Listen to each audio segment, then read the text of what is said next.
Well,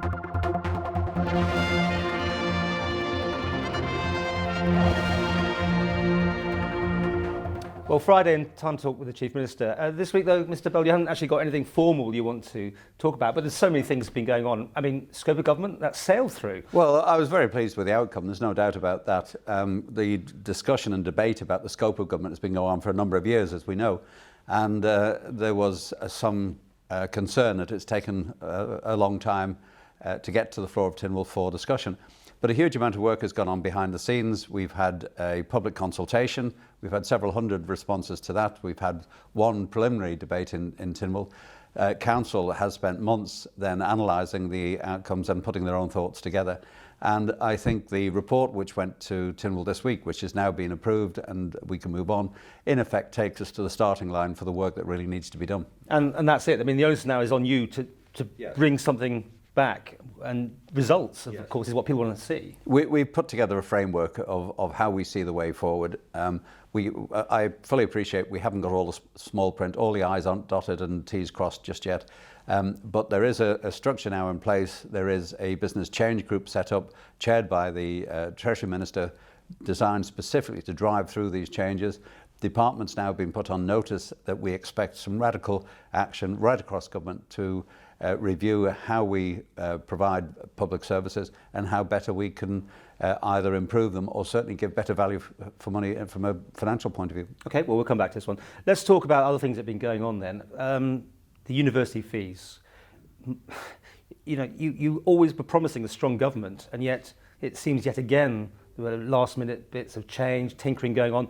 And then again, you were the one that said, look, this is a bit messy, let's pull it. I mean, you can't be pleased with the way this has been handled. It really got a bit messy in the end. I put my hands up and say perhaps it could have been done in a different way.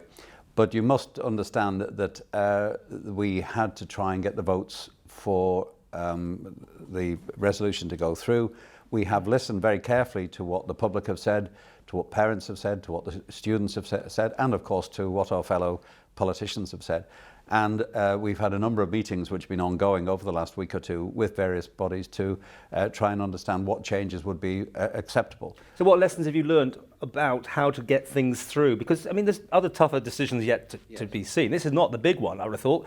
You know, and you just said it wasn't handled right. Have you learned lessons? No, I wouldn't say it wasn't handled right. It was just that the way that education, for example, first of all, always comes at the front of the queue at budget time, because the education year is in September rather than the normal year that we have. So they're always front of queue. We always knew that student tuition fees would be controversial. We have money to save. We would save about 4.3 million, I think, if this goes through. We have also to recognise, of course, that quite apart from what the Isle of Man government is doing, the UK method of funding university education is changing and has changed over the last few years. So we would have had to do something now. Now, yes, we've got some very difficult decisions to make. That wasn't necessarily reflected in some of the comments made by my colleagues. But we have to understand that we cannot bury our head in the sand and hope that these decisions will go away. We have to confront them. We've tried to listen to members to find, as the debate was continuing, what they would find more acceptable. We've done that. We've now put a new package together that will come back to the floor of Tynwald in February. I have to say there will be no more concessions. The concessions we've made have already cost us over £1 million. We can't do it any further, so the vote will come next month. And what about these people who, mostly in their manifesto, said they were expecting a tough government, they know there had to be cuts, and then seem to capitulate on one of the first things that really needed you to man up, I suppose, better use of words? This is a worry, because it's not just education, of course.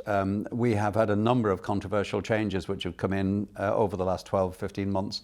And there are a number of members who have strongly opposed every single change which has come in. We have had petitions against them. We've had demonstrations outside.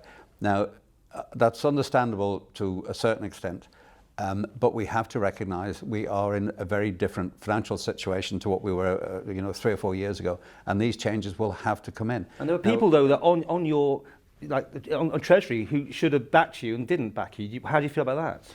Well, we will see how the vote goes next month. I fully accept that at election time, most members made comments about tuition fees one way or the other.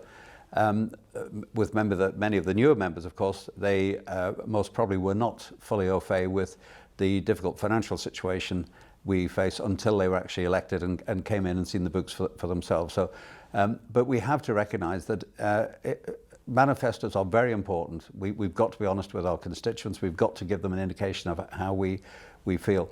But there also has to be an understanding that circumstances change and that we have, from time to time, got to change in the light of experience our views on many of these issues. And dare I say, I mean, has your minister got your full confidence here on these changes? Yes, the Minister of Education, his departmental members and the senior officers in education have worked exceptionally hard to try and put together a workable solution which will give government the savings it needs and continue to protect university education at the same time. You can't tell me behind the scenes there's not a lot of phone calls going on here saying, get this right, you're changing it again, you've now added this, you're changing that.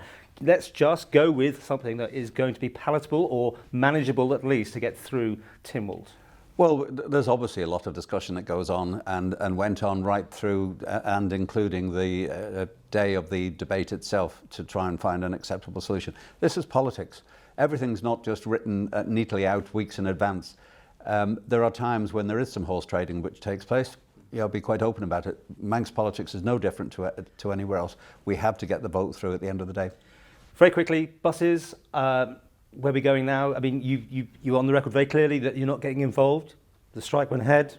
Yet at the same time, there's obviously a lot of people concerned you're now buying bendy buses. So there is money still in the pot for other items. No, I will not get involved. This is a departmental affair. The negotiations take place between the management and the unions on the bus situation. I understand all the drivers now have signed their new contracts, so the situation has changed there already because the new contracts exclude payment for lunch hours, which was the sticking point before. There would appear to be an ability for this to be settled very, very quickly. I do not see it necessary for a chief minister to be involved in union negotiations, because if I get involved in this one, it will mean there will be demands for the chief minister to be involved in every union negotiation. That's not how government works. And therefore, Minister Cregeen has got your full support? Mr. Cregeen is doing a good job in very difficult circumstances. He's had a lot of abuse, a lot of pressure, as have the staff in the department. And I very much hope this will come to a conclusion very, very quickly. But there will be no arbitration, there will be no involvement by myself, and I have confidence in management to find a suitable solution. But again, this is another very difficult decision. We have to make the savings of £300,000. There is no option on that, and equally there is no new money to come from Treasury. But you are buying bendy buses, or they're looking at them? They're looking at them. There's no decision been made on this yet. There is a major capital saving to be made if bendy buses are bought in preference to new buses, which are going to be needed shortly. There's a potential saving of something like £3 million in a capital programme, so there's big money involved in this. There is also the potential to save somewhere in the region of £300,000 a year in revenue costs by going down this route. So from a financial point of view, there are very major pluses to take this action. I do accept, though, that there is some concern about the performance of bendy buses.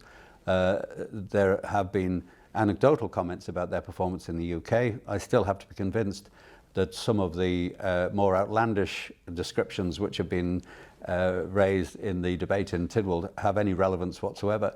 But we have to listen to what people say. We have to bring, if we do bring new buses over, they have to be accepted by the public and they have to deliver the service that we intend to provide.